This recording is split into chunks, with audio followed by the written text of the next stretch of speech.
मंथरा, एक ऐसा नाम जो रामायण की कहानी में नफरत और धोखे का दूसरा नाम बन गया।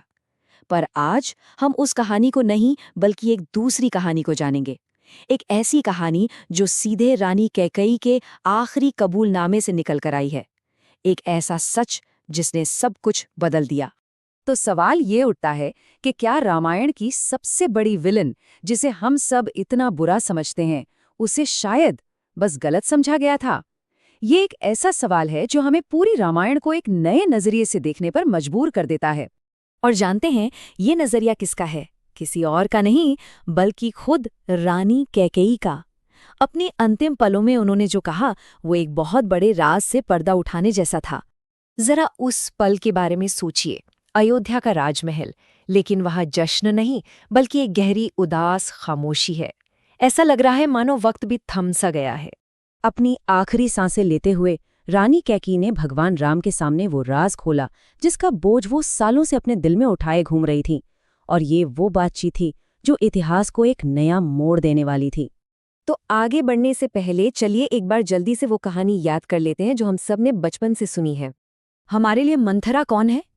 वही कुटिल दासी जिसने रानी कैकेयी के कान भरे, उनके मन में जहर घोला और राम के लिए 14 साल का वनवास मंगवा लिया।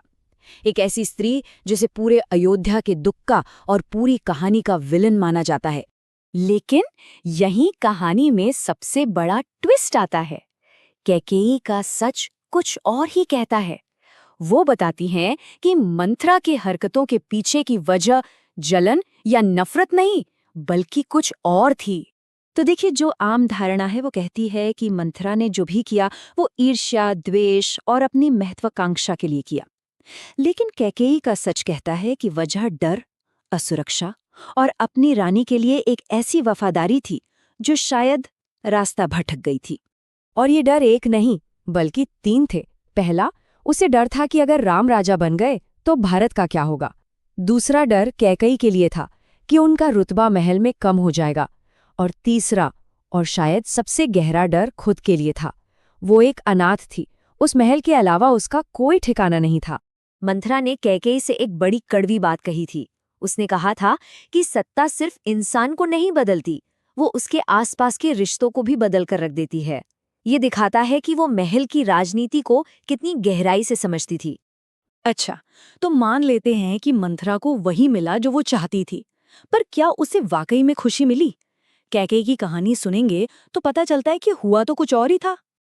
असल में जैसे ही उसकी बात मान ली गई, उसकी तथाकथित जीत एक भयानक बोझ बन गई। जब कैकेयी ने वचन मांग लिए तो मंथरा खुद घबरा गई। कहते हैं कि जब राम वनवास जा रहे थे तो मंथरा की आंखों में भी आंसू थे, कोई खुशी नहीं। और उस दिन के बाद वो हमेशा के लिए गुमसुम हो गई। बाद में उसने कैकेयी से अपने दिल की बात कही भी। उसने कहा, मैं ये कभी नहीं चाहती थी कि आप इतनी कठोर बन जाएं कि खुद को ही तकलीफ देने लगें। इससे साफ पता चलता है कि वो इस अंजाम की उम्मीद तो बिल्कुल नहीं कर रही थी। मंथरा का यही पछतावा हमें कहानी के सबसे गहरे और सबसे जरूरी हिस्से की तरफ ले जाता है। और अब एक बहुत बड़ा सवाल सामने आता है। क्या ये मुमकिन है कि एक मामूली सी दासी के मन का डर और उसकी कही बातें असल में किसी बहुत बड़ी दैवीय योजना का हिस्सा थीं? कैकेयी के मुताबिक ये बात खुद मंथरा को भी अपने आखिरी दिनों में समझ आ गई थी। उसे एहसास हुआ कि शायद वो तो बस एक माध्यम थी, एक जरिया थी। जो कुछ भी हुआ वो किसी बड़े उद्देश्य के लिए भगवान की ही इच्छा थी। सोच कर देखिए, एक मामूली से डर ने घटनाओं की एक ऐसी लड़ी शुरू की जिसके आखिर में रावण जैसे राक्षस का विनाश हुआ और दुनिया में फिर से धर्म की स्थापना हुई। तो फिर इस पूरी कहानी का निचोड़ क्या है? ये हमें एक आखिरी और बहुत शक्तिशाली सबक की ओर ले जाती है। ये सब सुनने के बाद भगवान राम ने जो कहा वो सच में अद्भुत था। उन्होंने गुस्सा या नफरत नहीं दिखाई, बल्कि गहरी समझ दिखाते हुए कहा कि मंथरा भी उसी दैवीय योजना का हिस्सा थी और उनके मन में उसके लिए कोई भी गुस्सा नहीं है। आखिर में ये कहानी हमें यही सिखाती है कि किसी पर भी अच्छा या बुरा का ठप्पा लगाना कितना आसान है, पर हर घटना के पीछे कई जटिल वजहें होती हैं जिन्हें समझना जरूरी है। और ये पूरी बात हमें एक बहुत बड़े सवाल के साथ छोड़ जाती है। हमारी जिंदगी की कहानी असल में कौन लिखता है? हमारे अपने फैसले या हमारी किस्मत?